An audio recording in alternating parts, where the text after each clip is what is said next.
우리 예배 시간에 공적인 예배 시간에 빠뜨리지 않고 한국교회 전통은 사도들의 신앙 고백, 곧 사도신경을 암송하면서 우리는 성삼위 하나님을 이렇게 믿습니다 하고 믿음을 고백하면서 우리의 예배가 형성돼요. 굉장히 중요한 거예요. 간혹 사도신경을 꼭 해야 되느냐? 근데 저는 목회자로서 뿐 아니라 신학을 공부한 사람으로서 그것은 예배의 출발점이다. 내가 누구를 믿느냐, 내가 예배하는 분은 누구신가에 대한 고백 없이 그냥 참여하고 아무에게나 하면 어때? 오늘 예배당에 왔으니까 예배 드리면 참여하면 되잖아. 이것은 우상 숭배에 빠질 가능성이 많아요. 그래서 교회는 카테키즘, 교리 교육이 굉장히 중요합니다. 여러분들 물론 우리가 믿는 신앙 고백, 기본적인 고백에 대한 다 이해를 갖고 지식이 있으리라 생각을 합니다. 그런데 우리가 사도신경을 보면은 삼위 하나님에 대하여 전능하사 천지를 만드신 하나님 아버지를 내가 믿습니다. 창조주 하나님, 성부 하나님에 대한 고백이지요. 그 외아들 우리 주 예수 그리스도를 믿사오니 하고 성자 하나님이신 예수 그리스도에 대한 우리의 믿음을 고백하고 있습니다. 그는 동정녀 마리아에게서 탄생하시고 그는 십자가에 죽으셨으나 부활하시고 나중에 우리의 심판주로 오실 것입니다 하는 내용을 고백해요. 여기까지는 우리가 너무 잘 알아요. 그런데 세 번째 우리의 신앙 고백, 그것은 성령 하나님에 대한 고백이거든요. 어떻게 시작합니까? 내가 성령을 믿습니다. 그 성령에 대한 믿음 고백 내용이 뭡니까? 성령을 믿사오며 거룩한 공예와 성도가 서로 교통하는 것과 죄를 사하여 주시는 것과 몸이 다시 사는 것과 영원히 사는 것을 믿습니다. 죄 사유함과 부활과 영생에 이르도록 우리를 지켜주시고 우리를 끝까지 견인하시며 우리를 온전케 하시는 분이 성령 하나님이시다. 그걸 고백하는 거예요. 그래서 우리의 고백 안에는 성령 하나님에 대한 지식이 굉장히 중요해요.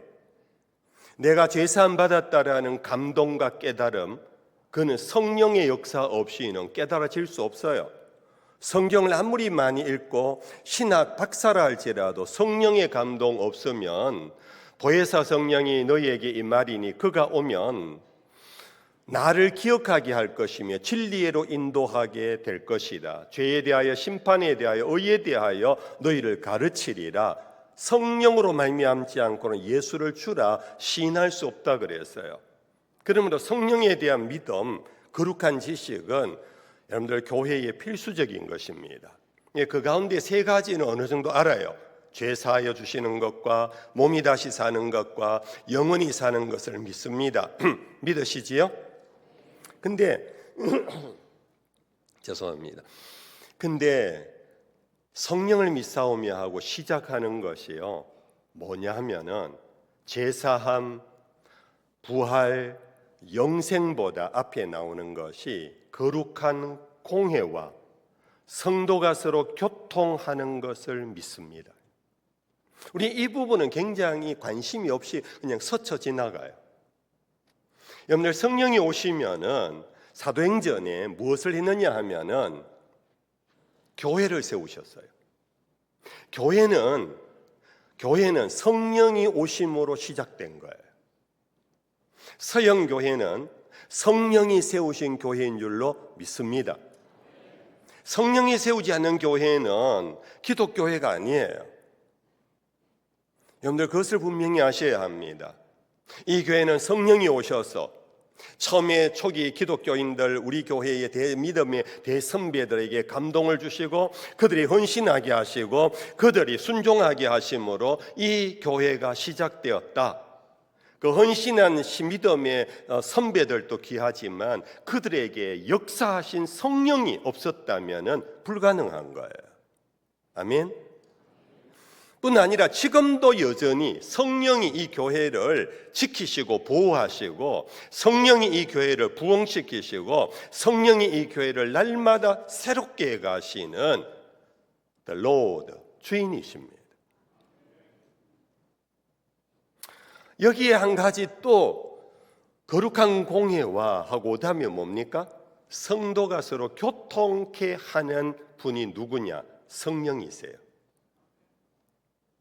우리 한국교회는 모이면 옛날에 좀 가난했을 때는 육식을 잘 못했잖아요. 근데 가장 싼 가격으로 육식을 먹는 게 뭡니까? 죄송합니다. 싫어하시는 분도 많은데 무슨 고기 있잖아요. 무슨 고기. 제가 목회 시작하면서요, 그 고기를 이전에는 먹어본 적도 없고 그래서 못 먹었는데 목회하면서 필수적인 그거 못 먹으면은 인정을 못 받아요. 따돌림 당하더라고요. 근데 다른 말로 말하면 그거 한 마리 잡아 먹었다고 친교가 되는 게 아니에요. 어디 여행 갔다고 친교가 되는 게 아니에요. 거룩한 공예, 교회를 세우신 성령께서 우리 안에서 운행하셔야 돼요. 태초에 하나님이 천지를 창조하시니라 땅이 혼돈하고 공허하더니 어두움이 땅에 가득하더라. 하나님의 신이 수명 위에 운행하시더니 빛이 있으라 하시며 빛이 있었고 이 창세기에 창조의 놀라운 복음이에요. 하나님의 신이 운행하시면서 이 서영교회 안에 운행하세요. 운행하셔서 장로님과 장로님, 장로님과 집사님, 집사님과 집사님, 성도의 교통, 권사님과 집사님이 교통할 수 있도록 우리 마음속에 사랑을 주시고 기쁨을 주시고 우리 속에 관심을 주시고 양보하는 마음을 주시고 미움을 버리게 하시고 용서하게 하시고 품어 안을 수 있도록 하는 그 성령의 운행하심 때문에 교회는 거룩한 친교가 가능한 거예요. 사랑하는 성도 여러분들, 한국교회가 부흥을 하다가 지금 정체현상 그리고 이제는 쇠퇴기에 접어들었다 그럽니다. 그래서 한국교회 어떻게 하면 부흥할 수 있을까 하는 많은 신학적인 얘기, 목회학적인 전략 그런 어떤 회의들을 많이 가져요. 필요한 거예요. 그러나 성령이 운행하지 않으면은 헛방이에요. 성도들 마음에 성령이 운행하시고 성령이 우리들 마음속에 교통케 하는 역사를 우리는 믿습니다. 이게 사도신경이에요. 우리는 그렇게 고백을 하고 예배 시간에 그렇게 고백을 하고는 성령이 나와 우리 장로님과 장로님 사이에서 운행하심을 의식 안 하면 그냥 악수만 하고 헤어지는 거예요. 그냥 지인으로 끝나는 거예요. 우리 서인교회는 이제 회복의 단계를 넘어 부흥의 역사로 이제 새 목사님이 곧 오실 것 같은데 이제 새 목사님 오시면은 여러분들과 함께 정말 푸른 초원을 그리고 쉴 만한 물가로 이끌어가는 은혜 충만한 교회가 될 터인데 그것이 목사님 한 분이 하는 게 아니고 그 목사님과 함께 하시는 성령이 그렇게 역사하셔야 돼요. 그 역사를 여러분들은 믿으셔야 돼요. 그리고 그 믿음 안에 순종하셔야 교회가 거룩한 공예가 되고 성도가 서로 교통할 수 있는 겁니다. 성도 여러분들, 그러므로 에베소서 말씀의 사도 바울이 성령의 사역 가운데 매우 중요한 것을 한마디로 이렇게 표현했어요. 에베소 4장 3절입니다. 평안에 매는 줄로 성령이 하나 되게 하신 것을 힘써 지키라. 성령이 교회를 세우시고 교회를 하나 되게 하시는 이 하나 되게 하심이 뭐냐? 꽁꽁 묶어서 그냥 어디 묶어두는 게 아니고 이것이 서로 교통하게 한다, 교제하게 한다. 너희들이 주 안에서 프렌드십, 형제의 의식을 갖고 서로 우애하게 한다. 그 성령의 하나 되게 하심을 너희들이 힘써 지키라. 만약에 여러분들 형제 우애를 그냥 필수가 아니고 선택의 문제라면은 우리는 성령을 거역하는 거예요. 분명히 성령은 교회를 세우신 다음에 성도들 안에 운행하시면서 하나 되게 하시고 친교하게 하시고 우애 있게 만드는데 관심이 없어. 나는 혼자 예배드리고 갈게. 성령을 거역하는 거예요. 성령을 거역하게 되면 어떻게 되느냐?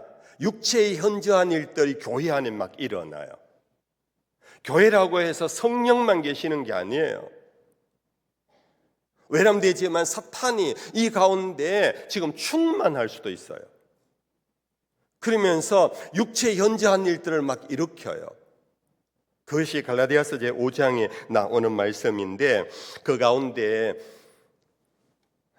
키워드만 제가 뽑아서 읽어드립니다. 육체의 일은 분명하니 원수 맺는 것과 분쟁과 시기와 분냉과 당 짓는 것과 분열함과 이단이라.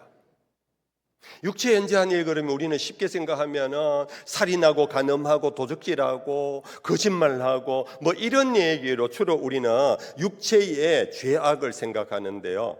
교회의 죄악은 성령을 거역하는 것이고 성령은 하나 되게 하시는 친교를 역사하시고 우애 있게 보내기를 원하시는데 이걸 거역하게 되는 바로 거기에 나타나는 것이 뭐냐? 서로 원수가 되는 거예요. 서로 싸우는 거예요. 서로 시기하고 미워하는 거예요. 당을 짓는 거예요. 마음 맞는 사람끼리 모여갖고 쑥덕쑥덕하게 해요. 그래서 분열하게 돼요. 그 안에 이단들이 들어와도 이단인 줄 모르고 매몰되어 버려요. 그러면 결국은 교회는 성령을 거슬리면 교회는 무너지는 거예요. 따라하십시다. 형제 우애는 성도의 교제는 선택이 아니고 필수입니다. 순종입니다. 서영교회 그런 교회 될 수 있기를 축복합니다. 정말 교회가 왕성하다라는 것은 부흥이 하는 게 아니에요. 성도들이 모이면 눈빛이 초롱초롱해요. 서로에 대한 관심이 있어요. 서로에 대한 우애가 있어요. 우정이 있어요. 함께 나누어요. 함께 공유해요. 함께 기도해요. 이런 것이 바로 부흥하는 교회이고 그런 교회가 넘치는 하나님의 복음과 사랑이 있는 교회예요. 거기에 바로 형제 우애, 경건의 형제 우애를 더하라 그 뜻입니다. 오늘 본문에서 오늘 사도 바울은 형제 우애에 대한 실제적인 교훈을 한 것을 제가 텍스트로 삼았습니다. 제가 한 번 더 읽어드립니다. 10절입니다. 형제를 사랑하여 서로 우애하고 존경하기를 서로 먼저 하며 부지런하여 게으르지 말고 열심을 품고 주를 섬기라. 소망 중에 즐거워하며 환난 중에 참으며 기도에 항상 힘쓰며 성도들의 쓸 것을 공급하며 손 대접하기를 힘써라.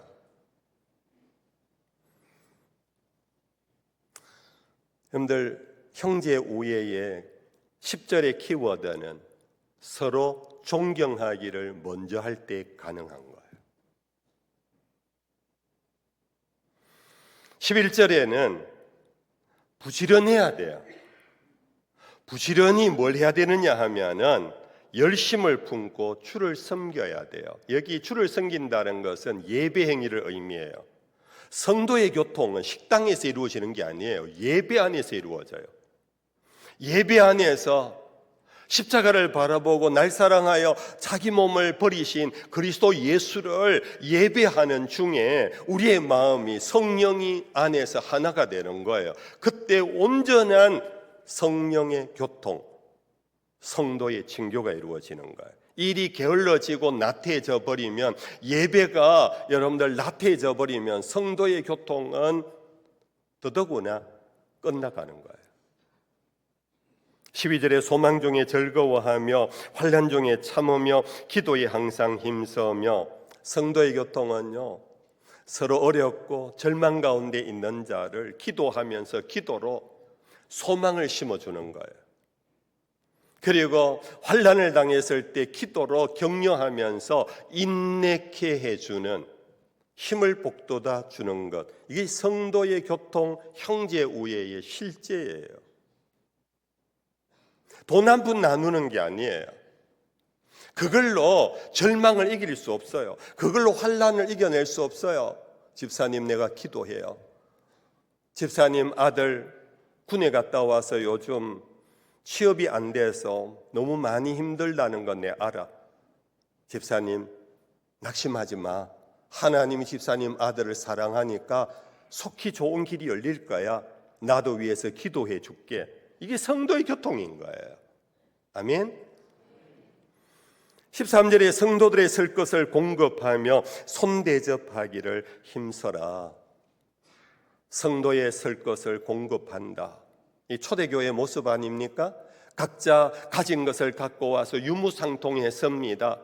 내가 얼마 내었느냐를 헤아리지 않았습니다. 내 인대에 남는 것이 있으니까 가지고 사도들 발 앞에 가지고 와서 나누었습니다. 가난한 성도들이 그것을 함께 나누어 먹으면서 그들은 하나님을 찬미했습니다. 손대접하기를 힘써라고. 초기 기독교회는 이 대접 환대가 굉장히 중요한 덕목이었어요. 제가 어제 이 가운데 계신 우리 장로님 부부에게 환대를 받았어요. 목사님 그동안 오셔서 한 3, 4개월 우리 교회에서 수고하셨는데 식사라도 한 끼 대접하고 싶습니다. 그래서 제가 너무 고마웠어요. 뭐 저도 돈 있거든요. 그렇지만 장로님, 원사님 네 분이 저희 네 애를 초청해서 식사 한 끼 같이 나누는 것, 이 돈의 문제가 아니에요. 환대, 대접, 이것이 교통, 성도의 교제, 친교, 우애를 더할 수 있는 거예요. 여러분들, 오늘 사도 바울이 이렇게 가르치신 이 내용들을 갖고 여러분들 집에 가서 다시 한번 깊이 다시 읽고 되새김질하면서 묵상하면서 사랑방 소그룹 모임에서 여러분들 다시 한번 이 뜻을 새겨보는 그런 시간이 계속되기를 바랍니다. 자, 그러면서 오늘 이러한 내용들을 오늘 설교 듣고 한번 하고 끝내면 안 돼요. 여러분들, 형제 우애는 지속성, 그래서 그것이 관계를 맺고 그것이 심지어 의지와 감정의 수준까지 가야 그게 형제 우애예요. 한번 명절에 만나고 부모님 생신에 만나서 형제들끼리 밥 한 그릇 먹고 헤어지는 게 형제 우애가 아니에요. 특히 여기 형제라는 것은 단순한 혈통의 관계가 아니에요. 이것은 교회라는 신앙 공동체에 속한 한 피바다 한 몸 이룬 바로 여러분들 모두가 형제 자매인데, 이 형제 자매가 온전히 성숙한 교통과 우정을 나누기 위해서는 여러분들 공이 많이 들어요. 혹여나 여러분들 이 교회에 오신 지 얼마 안 되시는 분이 있나요? 와가지고 보니까 이 교회 너무 냉랭하다. 사람들이 너무 인색하고 좀 친절이 없다. 그러면서 마음이 섭섭해지면 상처받고는 교회를 떠나시는 분들도 있거든요. 새가족 교우들을 만나서 대화를 해보면 그게 굉장히 많아요. 그래서 여러분들 좀 잘해주세요. 새로 등록하신 분들. 제가 보니까 새로 등록하신 분들이 적극적으로 벌써 찬양대도 앉아 계신 분이 있어요. 이래야 돼요. 여러분들, 내가 사랑받고 대접받기 전에 내가 먼저 공을 들여가야 돼요. 시간을 많이 가져야 돼요. 이해하려고 하셔야 돼요. 그리고 가까이 다가가야 돼요. 친교를 위해서는 1년에 한두 번 만나서 일주일에 한두 번 저기 노 장로님 오셨구나, 아직도 건강하시니? 그러고 말면은 그냥 아는 거지 형제 우애가 아니고 친교가 아니에요. 여러분들 혹시나 아시는지 어린 왕자라는 책, 생텍 지브리리가 쓴 작은 어른 동화집이지요. 그 가운데 한 구절 참 마음에 와닿는 게 있어요. 소개합니다. 내 장미꽃을 그토록 소중하게 만드는 건 그 꽃을 위해 내가 소비한 그 시간이란다.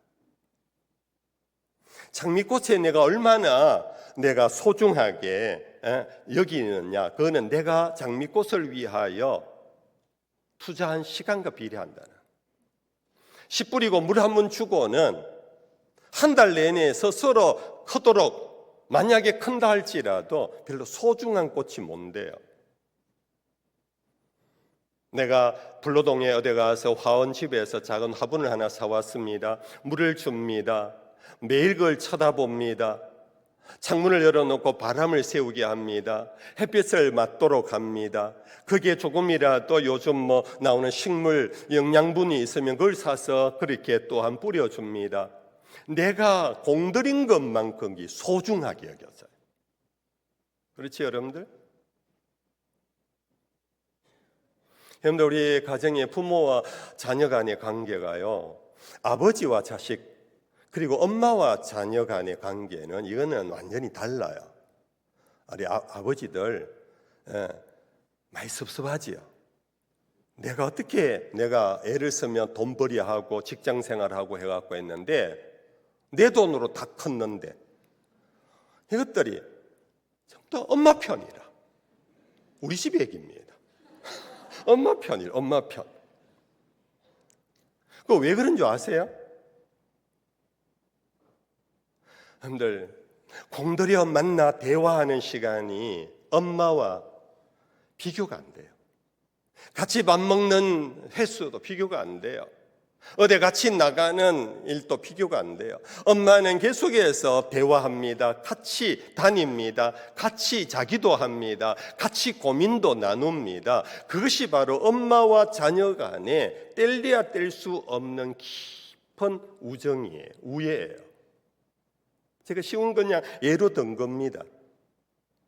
형제 우애는 그냥 한 부모 밑에서 태어났으니까 형제라고 생각하면은요, 큰 코 다칩니다. 이웃만도 못해요. 남보다 못해요. 또 하나는 여러분들 형제 우애 친교, 거룩한 성도의 친교는요, 시간만 많이 가졌다고 해서 되는 것도 아니에요. 관심을 가져야 돼요. 관심을. 30년을 이 교회 같이 다녀도 내가 저분에게 관심이 없으면 그는 친교가 아니에요. 여러분들 관심이라는 거 한자어에서 볼관자의 마음심자라는 거 아시지요? 그 마음을 보는 게 관심이에요. 외모를 보는 게 아니에요.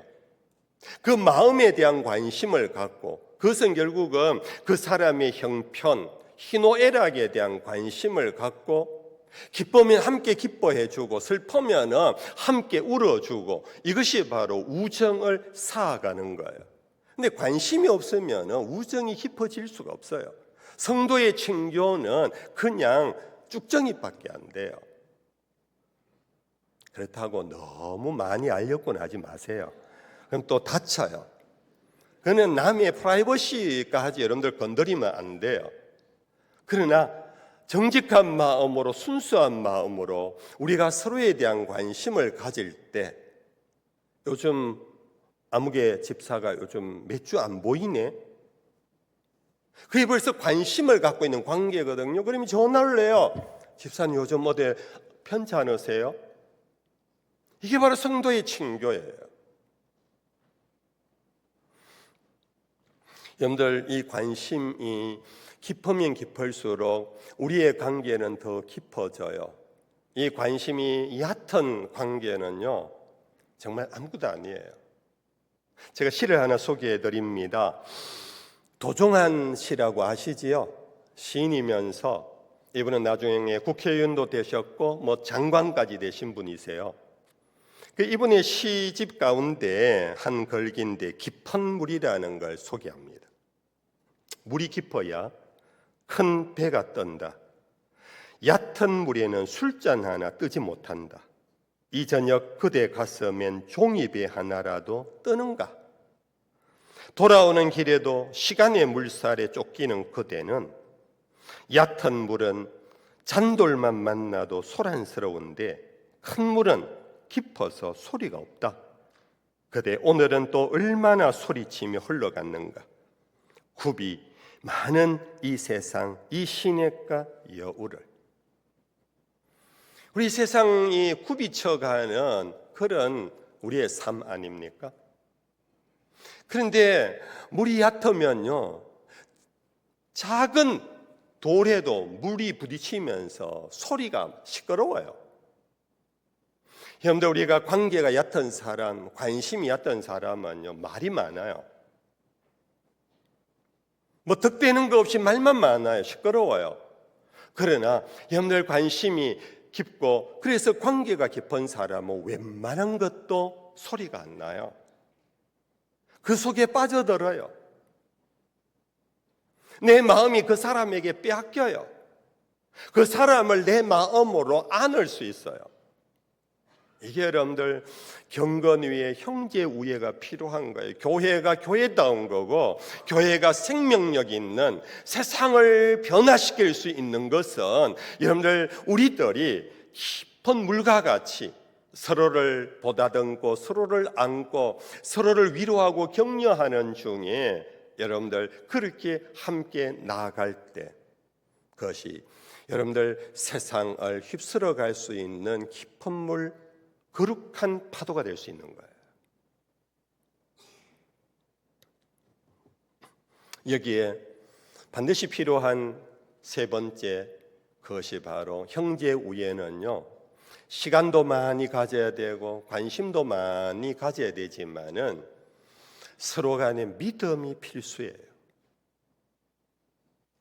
여러분들 이미 아시는 거잖아요. 오래 알고 있는 사람도요, 믿음이 가는 사람은 마음이 열려요. 대화를 깊이 해요. 신뢰가 안 가는 사람은 집사님 하고 그냥 그거지 아무 서로 간에 도움이 없어요. 우리는 하나님을 믿는 신앙 공동체라고 그러는데 하나님을 믿을 뿐 아니라 내가 하나님에게 믿어지는 사람이 돼야 돼요. 그걸 일컬어서 충성스럽다 그래요. 하나님이 우리를 보실 때 충성스럽다, 내 마음에 합한 자라. 이 다윗을 보고 하신 말씀 아닙니까?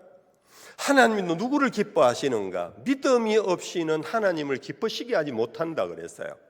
마찬가지로 형제 간에 있어서도 성도 간에 있어서도 믿음이 오고 가야 돼.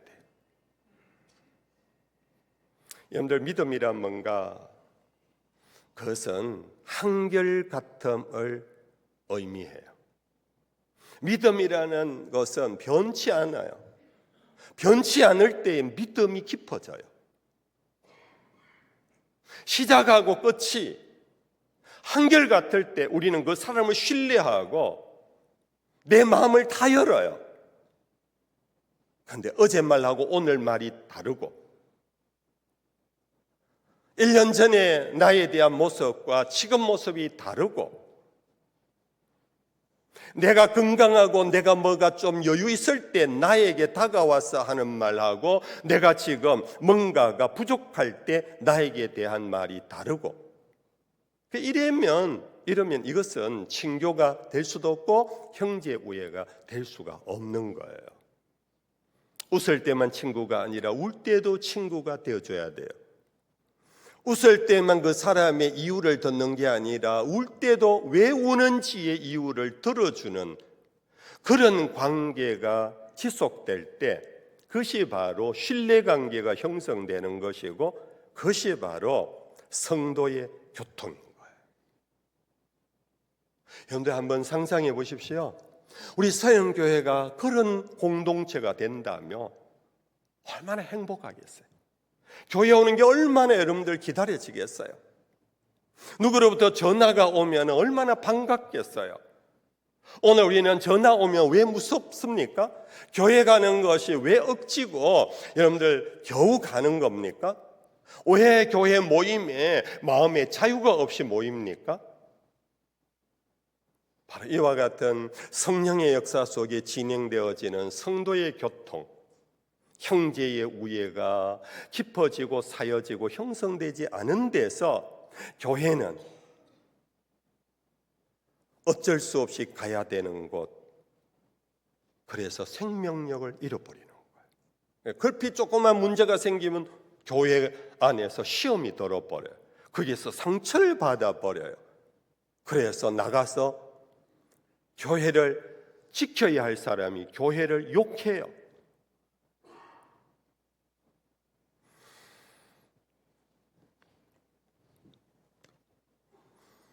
제가 형제 우애의 모델 중에 성경의 한 인물 두 사람 얘기를 하면서 말씀을 맺을게요. 여러분들 잘 아는 구약의 인물 다윗과 요나단의 관계입니다. 여러분들 아시지요? 요나단은 누군지? 사울 왕의 아들이에요. 황태자예요. 사울이 죽고 나면 대를 이어 2대 임금이 될 왕자가 요나단이에요. 그런데 다윗이 골리앗을 무너뜨리고 이후로부터 대장군이 되어지게 되고 그로 인하여 사울의 딸을 얻어 결혼해서 왕의 사위가 됐어요. 그러면 요나단과 다윗의 관계는 천암매부지간이에요. 어찌 보면 천암매부지간 좋은 관계지요. 그런데요, 현실의 역학관계를 보면은 가장 이 둘은 속으로 으르렁거리는 관계일 수밖에 없어요. 백권을 갖고 있는 사울의 아들과 사위예요. 근데 바깥에서 백성들에게 들려오는 소리는 오히려 왕보다 다윗이 낫다고 얘기하는 거예요. 사울은 천천히인데 다윗은 만만이라는 노래가 막 민중의 노래로 막 들려오는 거예요. 그러니까 사울 임금부터 막 두려워하는 거예요. 야, 이거 봐라, 내 사위로 삼았는데 이놈이 이거 백성들에게 더 인기가 있네. 백성들이 노래를 하는 게 만만이래. 그냥 뒀다가는 자기 왕권이 위태로울 거예요. 그래서 여러분들 아시는 대로 부하들을 시켜서 다윗을 죽이려고 수없이 달려들었고 심지어 자기가 직접 나서서 다윗을 뒤쫓아가고 굴까지 찾아가서 죽이려고 달려들었던 것이 사울 임금이에요. 여러분들 이럴 때 요나단의 마음은 보통이면 어떻게 했어요? 요나단의 마음은 자기의 정적 아닙니까? 그래도 내가 왕의 아들인데 싸위가 지가 이런 마음이 들 거잖아요. 백성들은 자꾸 왕의 아들인 왕자보다는 사위인 다윗에게 마음이 기울어지니까 자기 아버지도 그런데 요나단 마음에는 더 할 것 아닙니까? 실제적인 정적 관계예요. 그런 정적을 자기는 손에 피 하나 묻히지 않고 아버지가 죽여주려고 하는데 요나단 입장에서는 쾌재를 부를 수 있는 거 아니겠습니까? 그런데 요나단은 다윗에게 어떻게 했는지 아시지요? 요나단은 다윗이 골리앗을 무너뜨리고 난 다음 전쟁터에 나갈 때 목숨을 아끼지 아니하고 왕과 나라를 위해서 백성을 위해서 충성을 다하는 그 모습에 요나단이 매료가 되어버려요. 감동을 받아버려요. 요나단이 정적이 아니라 다윗을 정말 좋아하는 친구로 마음에 받아들이기 시작했어요.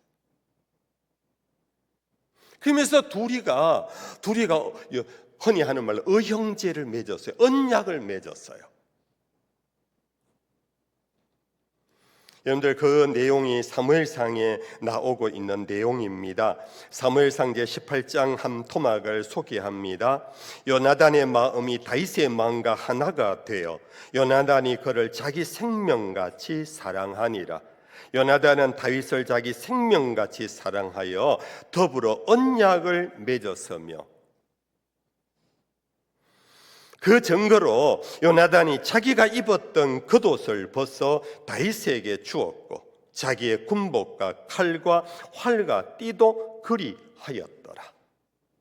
요즘은 여러분들 공장에서 막 대량 생산을 하니까 군복도 막 그냥 창고에 있는 거 막 군인들에게 나누어 주잖아요. 이 시대는요, 군복이 흔치 않았어요.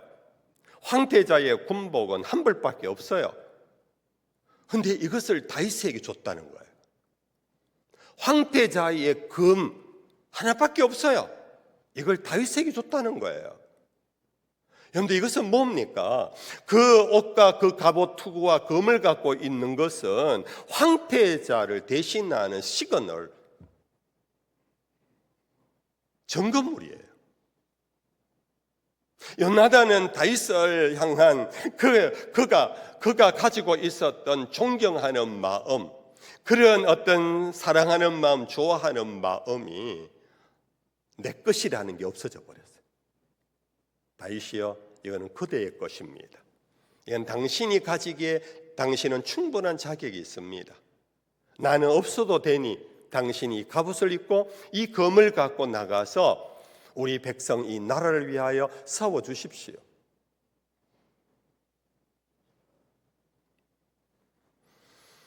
심지어 아버지가 몰래 다윗을 죽이려고 계략을 꾸민 것을 아들 요나단은 알았어요.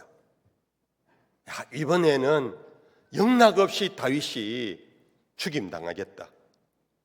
그래서 요나단은 인편 사람을 통하여 다윗에게 이것을 전갈해요.